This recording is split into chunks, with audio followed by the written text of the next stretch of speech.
Bringing you an in-depth look at Penn State sports and more. This is the Steve Jones Show on News Radio 1070 WKOK. The Steve Jones Show is presented by Sunbury Motor Company and Purdy Insurance.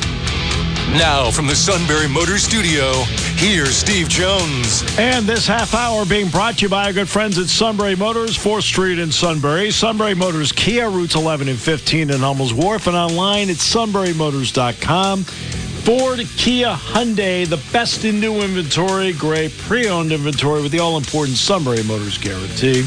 And a terrific service department that backs it up every step of the way. Quick lane inspections, routine, difficult. All Sunbury Motors, 4th Street in Sunbury. Sunbury Motors Kia, routes 11 and 15 in Hummel's Wharf, and online at sunburymotors.com. It is my privilege to bring in somebody I consider to be just a great friend, long-time play-by-play voice of Illinois football and basketball, Brian Barnhart. On his way to the Final Four, Brian, welcome to the show. Hey, Steve, great to be with you. And last time I saw you, we were eating Philly cheesesteak sandwiches. How about that? At Joe's Steaks, which, by the way, Girardi was able to get Mick Cronin to order when they were in Philadelphia. So, is that right? Wow, Mick Cronin. I know. Well, look, like Dick told him he'd help him out at the track, so that's so Cronin was more than happy to do it.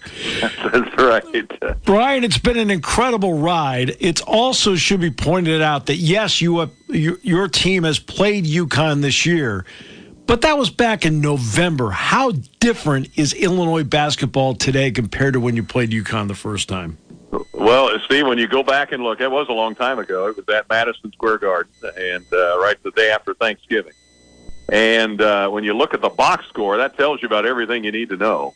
Jake Davis, who now starts and has for the last month or so, played like 8 minutes and took one shot. Mihailo Petrovic, who was brought in this year from Serbia to be a point guard, he played 18 minutes.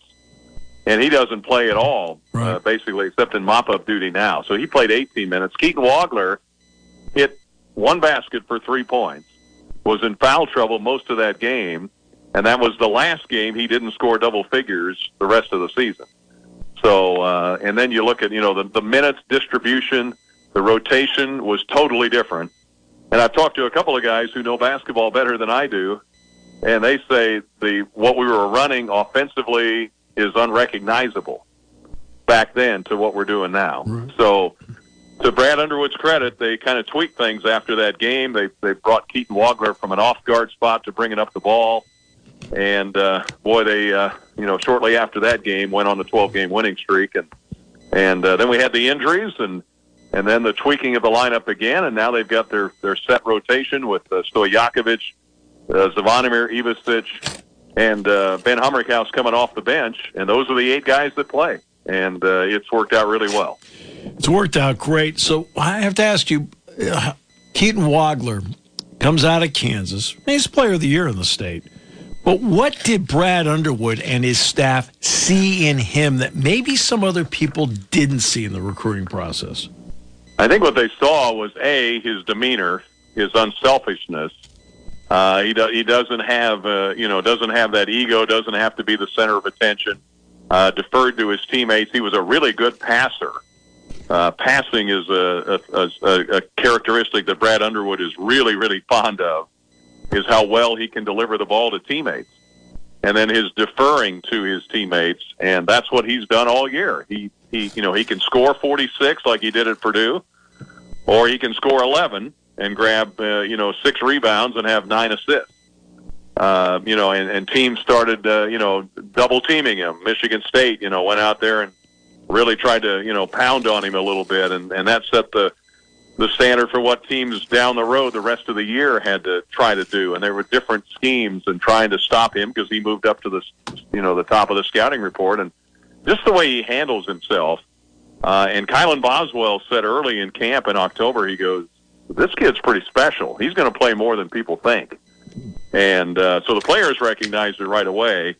And then as he became more and more into the starting lineup right from the beginning and started playing more minutes, and aside really from that one UConn game, he's been about as steady as you can be. And what they saw in him Tyler Underwood saw it early, went out there and scouted him for coach. And he had several offers, Steve, from Missouri Valley and some smaller schools. Right. But he was kind of on the back lots of the travel teams, if you will, the ones that everybody talks about, the 4-star, 5-star kids. He was kind of back there hidden, and Illinois, to their credit, found him. And that's the difference. That's why I brought it up, because a lot of people passed on him, and they're all regretting it. And when they're watching him in the 3-letter league next year, they're like, how come we didn't have him? But you brought up Boswell, which I think is interesting. What has it meant to Wagler to have Boswell's presence in there as an older player?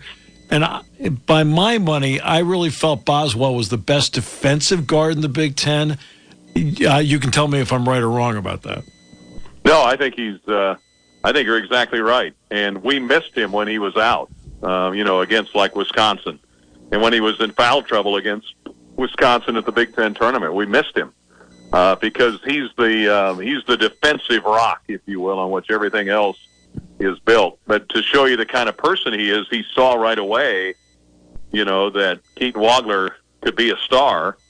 And it could have been like, well, I'm a senior and I'm the Champaign kid and I should be the focus of attention, not this, freshman kid from Shawnee. Well, no, he immediately took him under his wing, saw that this kid was pretty special. And then when Kylan was out with his injury, he would be on the sideline, pulling Keaton aside, during a big pressure moment somewhere on the road and giving him advice. And Keaton has said he couldn't have done what he's done without, Kylan Boswell being there by his side. So that's just a real tribute to Kylan as an upperclassman, and a kid very popular in town because he's from Champaign, to nurture a kid and help along a kid like Wagler. Well, no, it goes back to the John Wooden saying, great things happen when people don't care who gets the credit. I mean, and that sounds like the way Boswell is, which is a credit to him. Mirkovich, the inside-out ability of David Mirkovich, what has that meant at both ends of the floor? Well, it's meant everything, and he gets overshadowed because Wagler got all the instant attention, but you look at the numbers for Mirkovich, he's just been steady. I mean, he's been averaging 12, 14 points, about 8, 9 rebounds. Consistently, his ability to he can even bring the ball up. Now he looks, we've kidded him, he looks like an older man, at the Y, kind of dribbling up the court. He looks like he's in pain, but he's very effective with his size and his ability. He's got a lot of assists. I think he's 3rd or 4th on the team in assists. So he's kind of a point forward. And he's a matchup issue. Penn, the first game, they had no answer for him at all. And I was kidding the guy from the Ivy League. I said, I bet you don't see guys like that in the Ivy League very often. He just started laughing. He's like, heck no. We don't see anybody like that. So he's his ability to pass, his ability to maneuver around the basket, he's tough to stop. And like you said, he defers to his teammates when he needs to, but when he's in there, he was struggling at the beginning of the game the other night against Iowa. He was so amped up and so emotional. And, a couple of guys were trying to calm him down. But then when he plays with that fire, he's hard to stop in there. A guy that I personally really like is Orlando Antigua. I don't care if he's a big guy or not. I for whatever reason, he and I get along great. I think with the twins, he has done a tremendous job with the Avicic twins in there. What are the personalities of those two guys? Because they may be identical, but personality-wise, sometimes they're not.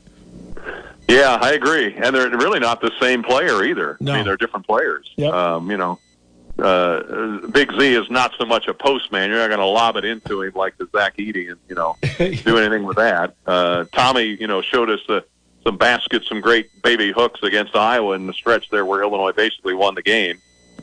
He's got that ability around the basket. They both see themselves as three-point shooters. And they both struggled near the end of the season. That was part of the... Brian, every single guy in the country thinks they're a three-point shooter. I know, but now everybody that's over 7 feet says, I can shoot it too. So, and that's what the NBA's got. I mean, that's what gets you to the league, is that ability to do that. But, right. Yeah, they're different personalities, different players. Big Z is defensively is like a pogo stick down there. He's, he can block shots. He's blocked like 75 shots this year. Tommy's not so much a shot blocker, but he's got a different game than Big Z. But they also look different a little bit. They're, if you think they're identical, they don't look a lot alike per se. But they are obviously 7-1, 7-2, and that helps. That doesn't hurt. I'm doing the game of the plus ring. Go, well, here comes the other guy. It's like a tag team. It's like coming at you in waves. I have to ask about Stojakovic. Where has he made the strides to then increase his value as to what we're seeing on the floor now? Because we all know what his dad could do, but he has to be his own man out there. He does. Yeah, he does. And I think the biggest thing for him is when he was at Cal or Stanford, he was a scorer, and that's what he did. Right. He didn't really worry about the defensive end that much. If he did, and what I think the biggest thing that he has learned over this year was to not tie his defensive work to how he's doing or not doing offensively. In other words, if you're if you're scoring 28 or 30 points, now I'll play great defense. No, if he's only scoring 8 points, he can still play good defense, and we need him to play good defense. And so I think that's the biggest stride, I think, for him has been mentally not tying one end of the floor to the other and not just focusing on one end, but focusing on both. And he's become a pretty good defender. He's not where Boswell is, but he certainly can hold his own. And we needed him in the Iowa game to play good defense because Bennett Sturts was running around like crazy early, as you know, early in that game. And just, but that's what I think the biggest stride in his game is his defensive play. All right, so by my count, Hummerhouse, Boswell, Tommy Ivisic would be guys that were with you last year. But then Brad had to bring in all these other people to mesh it together. What kind of job did Brad Underwood and his staff do to then mesh everyone together and get them to play a system that they adjusted along the way to get them to this point? Yeah, no, that's a great question. He did a great job. And because on paper, you looked at all this, and I think Illini fans were, like, wow, this could be a really good season. But I'm like, well, I'm cautioning. Let's see, because you don't know. On paper, it looks good. Can they put it all together? You know how it works on a team. There's dynamics. There's personalities. There's injuries. There's guys in and out.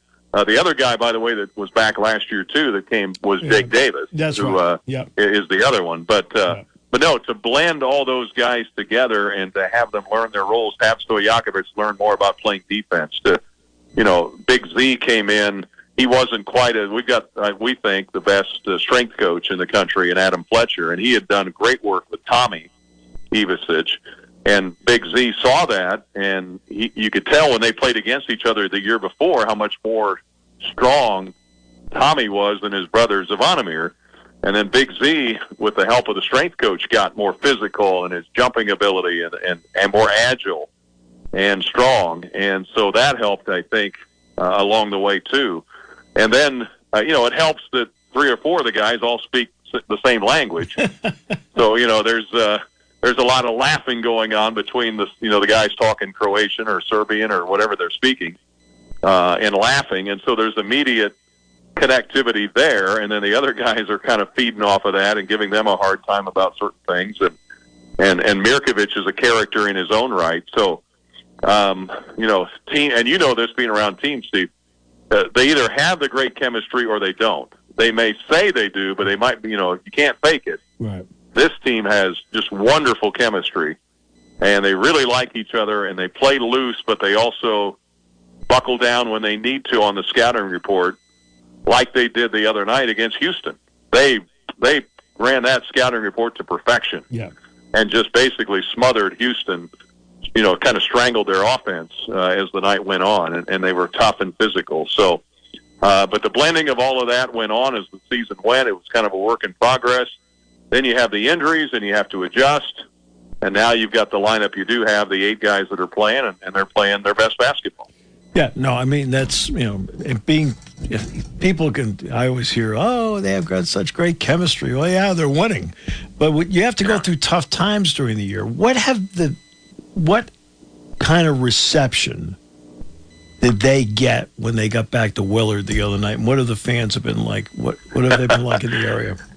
Oh, they're fired up, and there were 1,000 people or more out at the airport on that Sunday. I guess we came back, and we knew there was going to be a huge gathering. And these days with social media, the word gets, when they're coming. And I think we were supposed to arrive about 11:15. We didn't get in until noon, and that allowed more people to camp out by the airport. And they had a riser there, a stage ready for a coach and the players, and expectations are always really high in Champaign, and to get back to the Elite Eight 2 years ago, that was as close as they had come since the 05 team, and then to have this team that, some people, then they stumbled a little bit, ran into some, an overtime loss at UCLA, a last-second layup that beat them. An overtime loss at Michigan State, a couple of losses to Wisconsin in overtime. People were beginning to wonder, I don't know, is this team going to, because they had fallen in love with them, basically. Yeah. They just fell in love with the guys. And then they were a little bit spooked by what happened near the end. But, they had a team meeting right after they lost in the Big Ten tournament. The players called it. They said, let's let her rip, let's relax, let's have fun, let's do this. And they've tightened their defense for sure. And when they play any kind of defense, and you saw us up close, yep, oh yeah, the offense is not a problem. They can score. Yes. The question is, can they play good enough defense to win a game? And they showed me that they can win the title the way they played against Houston. If they can do that, they'll give themselves a shot. Well, they did to Houston what Houston does to teams. Yeah. I mean, that's what they did. They did to Houston what Houston normally does to you. This will be your second Final Four. You were 2005, the Darren Williams, D. Brown group. What has this ride been like for you, for Deion Thomas, your analyst, who's one of the great guys on the planet, and, of course, Ed Bond? Our engineer, Mr. Bond, yes. It's been different because the team in 05, and it's different because basketball is different, as we know now, Steve. I mean, the 04 team, the 03-04 team, Bruce Weber's first team, made it to the Sweet 16. And all 5 of those starters were going to be back the next year. Dee and Darren and Luther and James and Roger. And so you knew going into the year, this could be a really good year. And then the way they started, and then they blew out Wake Forest in an early game and became number 1. And so you knew pretty much getting to St. Louis that year was probably going to happen. Question was, could they win the title? And they fell just 5 points short. This year's team, there was a little uncertainty because you mentioned all the new guys that came in with the 3 or 4 returners. What was that going to look like? We lost to UConn early. We lost to Nebraska at home on a last-second jumper. And then the question, I don't know, is this team good enough? And so there was a little uncertainty. But then they went on a 12-game winning streak, and then it was like, okay, we're going to win it all. And then they stumbled a little bit. You know how fans are a little bit. Then we lose. We go 4-5 down the stretch. I don't know if this team's going to get out of the first round, or whatever. And so there was a lot of back and forth. It wasn't the supreme confidence that you had in 05 that, okay, I think this team is good enough to win it all. Mm-hmm.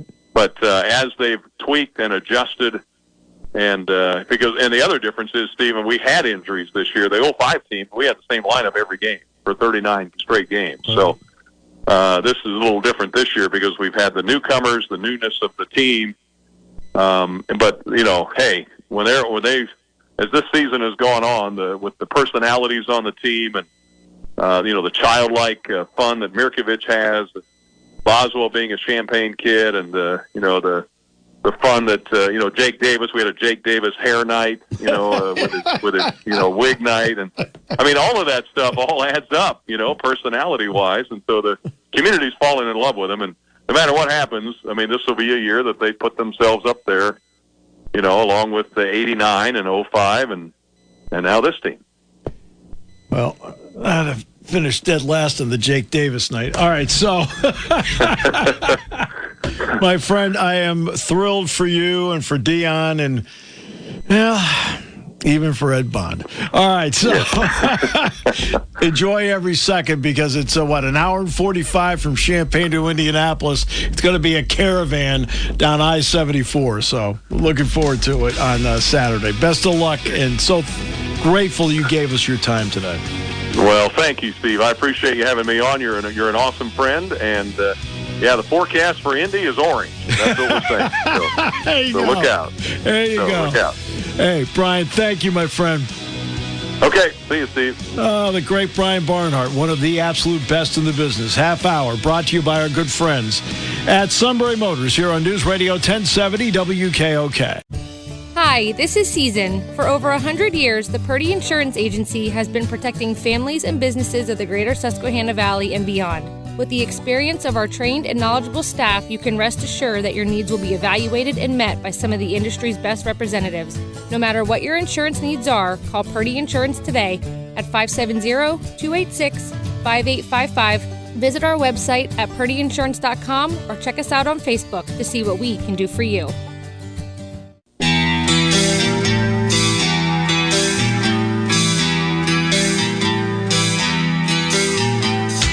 Bringing you an in-depth look at Penn State sports and more. This is the Steve Jones Show on News Radio 1070 WKOK. The Steve Jones Show is presented by Sunbury Motor Company and Purdy Insurance. Now from the Sunbury Motor Studio, here's Steve Jones. This half hour being brought to you by our good friends at Sunbury Motors, 4th Street in Sunbury. Sunbury Motors Kia, routes 11 and 15 in Hummel's Wharf, and online at sunburymotors.com. Ford, Kia, Hyundai, the best in new inventory, great pre-owned inventory with the all-important Sunbury Motors guarantee, and a terrific service department that backs it up every step of the way. Quick lane, inspections, routine, difficult. They handle it all at Sunbury Motors, 4th Street in Sunbury. Sunbury Motors Kia, routes 11 and 15 in Hummel's Wharf, and online at sunburymotors.com. One of the truly outstanding young announcers out there, and Michigan's so fortunate to have him. It's my good friend, Brian Boesch. Brian, welcome back to the show. Great to have you with us. Honor to be here, Steve. I always appreciate those kind words, my friend. Always. All right, so let's... I think it's always difficult for a team to meet expectations. Duke basketball, yeah. It's always difficult to meet expectations, yet this team at Michigan has been able to do it over the marathon of this season. Why? Well, it helps that they're incredibly talented and that they are unselfish enough to not be worried about maximizing their individual numbers. There are plenty of basketball intricacies and X's and O's that, would require a lot more discussion. But ultimately, it comes down to, do you have the Jimmies and Joes? And are those individuals ready, willing, and able to play for victories more than themselves? And for whatever reason, this group has had that really since the outset of the season. It burst into reality in Vegas when Michigan just dominated that Players Era championship when they won it by 110 points. And that's where the outside expectations really obviously exploded. And yet this team was able to stay focused. They weren't always, an elite team game in and game out. They had a few close calls here and there. But when you have this good of talent, and then you add in the fact that they're willing to, you hear the phrase all the time, Steve, pass up a good shot to make a great shot. This team will pass up a great shot to give up, to pass to another great shot or even greater shot.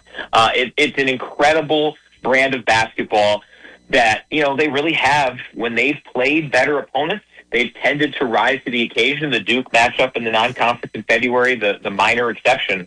But it has been a fascinating watch to see a group of guys who, until LJ Cason's injury, you had 9 players who were probably not maximizing their individual skill set, and not skill set, but productivity. But their skill sets brought to the table a sharing a teamwork mentality that has propelled them now to the Final Four. I'm glad you brought up L.J. Kaysen because he has made. I've talked about him a number of times on this show.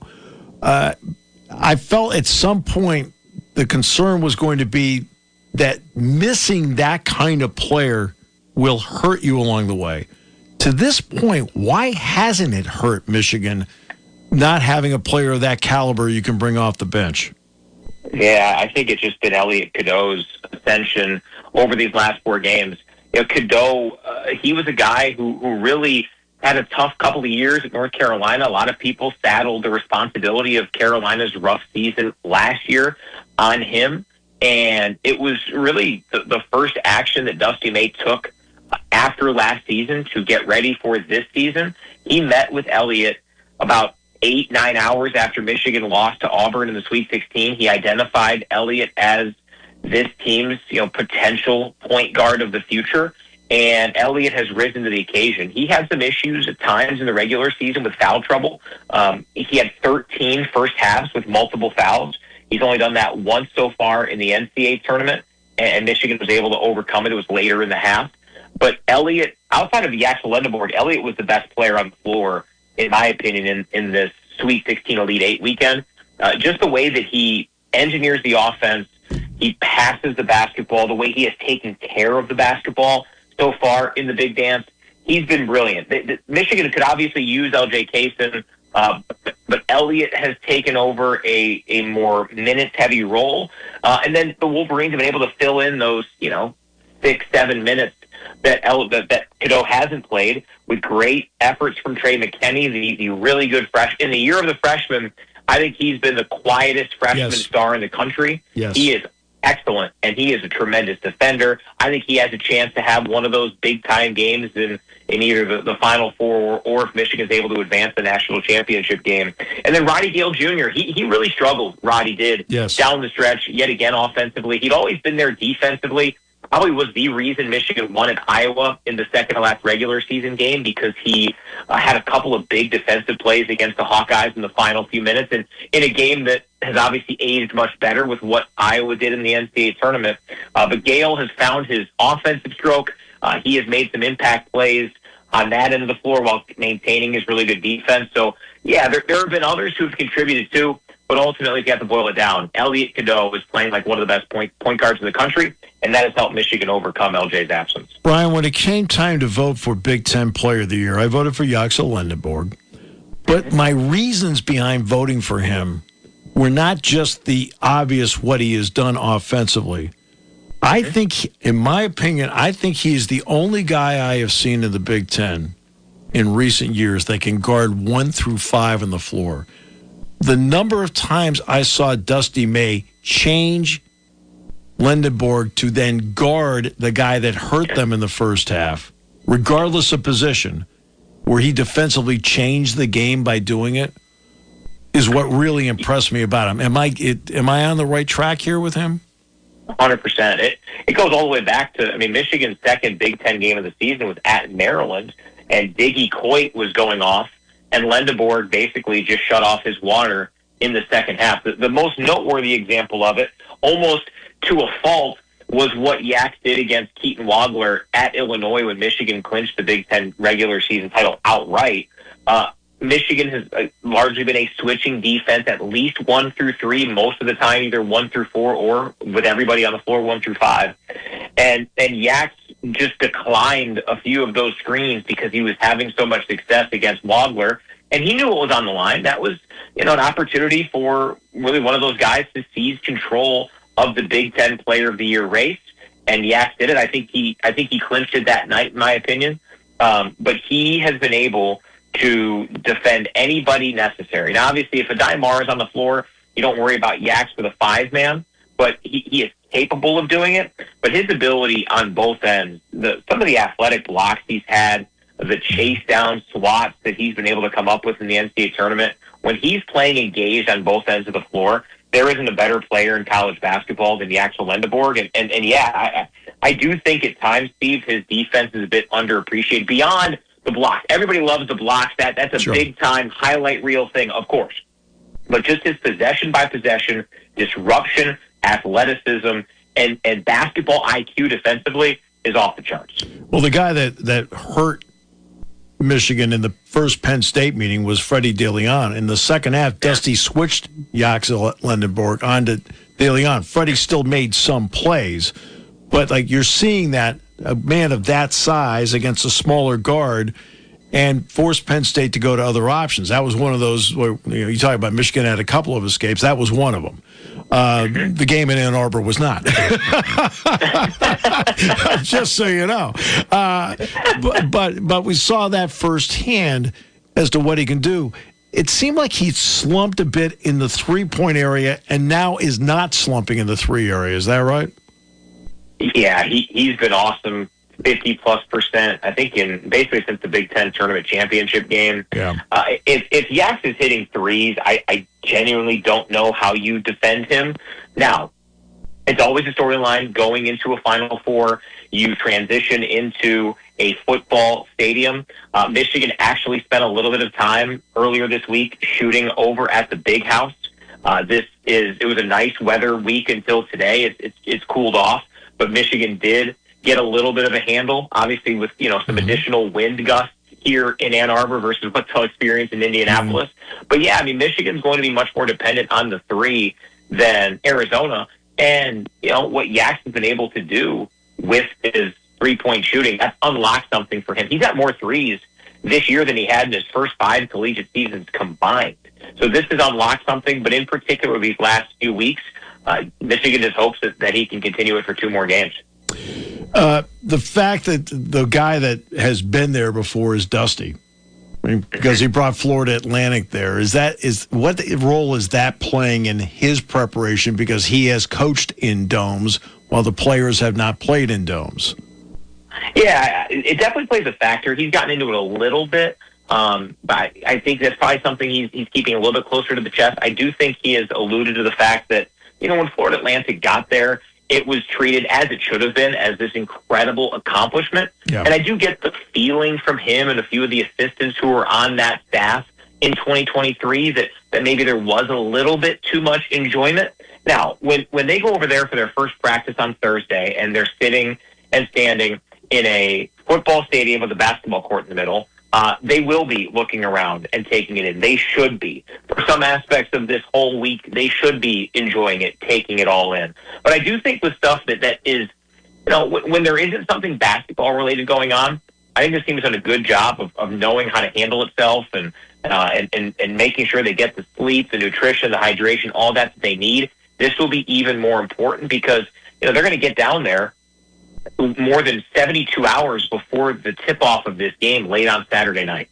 So I think Dusty will have learned from it. I'll be curious to talk to him maybe on game day and see what exactly those things were that were different.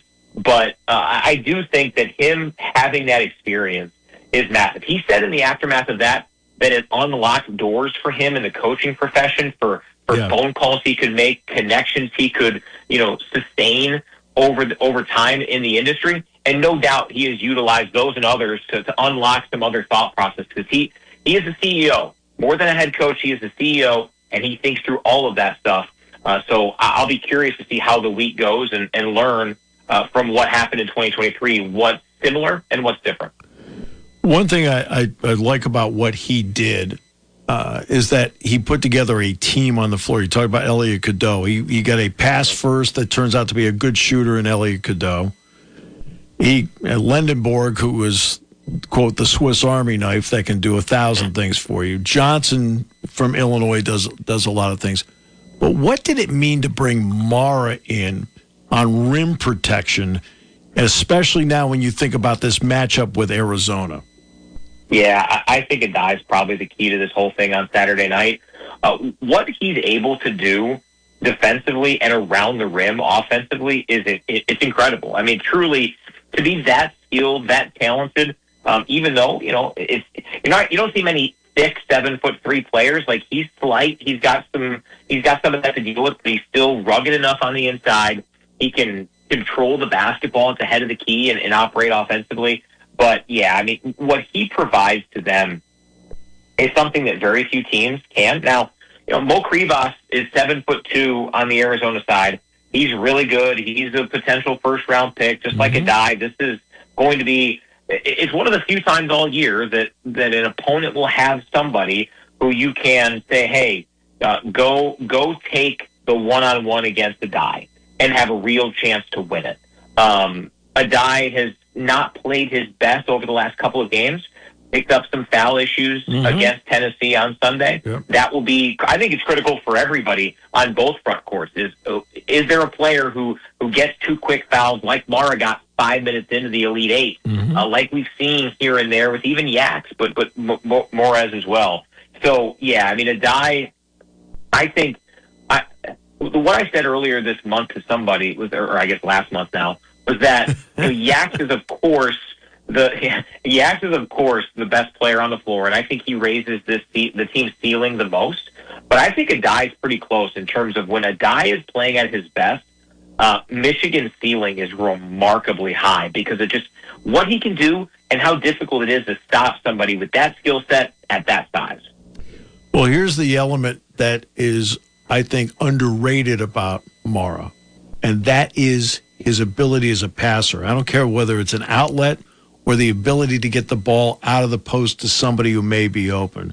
What has that factor meant? Because he always gives me the impression, whether he was at UCLA or now at Michigan, a skilled passer that gets the game. Yeah, he had a quote recently saying, assists make 2 people happy, which is such a simplified way to explain the value of how he plays, of how this team plays. But no, I think, Dusty has always wanted to have multiple players who are you're comfortable with handling the basketball in the half court. Now, Adai Mara is not going to bring it up, into the forecourt by any stretch of the imagination. But Dusty and staff have confidence in him too, and they've had offensive sets where they've just parked him right at the point, 20-something feet from the basket, and say, okay, here's the basketball. Go from there. Figure something out. And he has an incredible ability to do it. The other thing, from a passing standpoint, Steve, that's just remarkable are some of his 50-plus feet, 2-armed transition passes out of a rebound. I mean, he's hit Yaks on a few of those where it's just, I don't know how you defend it. Like, you'd almost be better off just letting Michigan get that basket and saving the stamina, because if Adai makes the pass that he can and set up a guy like Yaks or whoever it might be, I mean, it's an unstoppable play. So his basketball IQ is really impressive. And what a great young man. He has worked really hard. Dusty's coached him very hard because everybody on that staff knows what a 99th percentile Adai Mara looks like, and that looks like one of the best players in the country. All right, so now let's get to this game. Every game brings with it a challenge. In you look at the scouting report, and this team is different. They can shoot the 3, Arizona. They can. Yeah. They have really very little desire to do it unless, okay, we'll take a few. I mean, they won a game in the tournament and attempted 8, right? It's 2026. Nobody does that except this team. How difficult a scout is this, because they are different in their attitude as to how they play offense?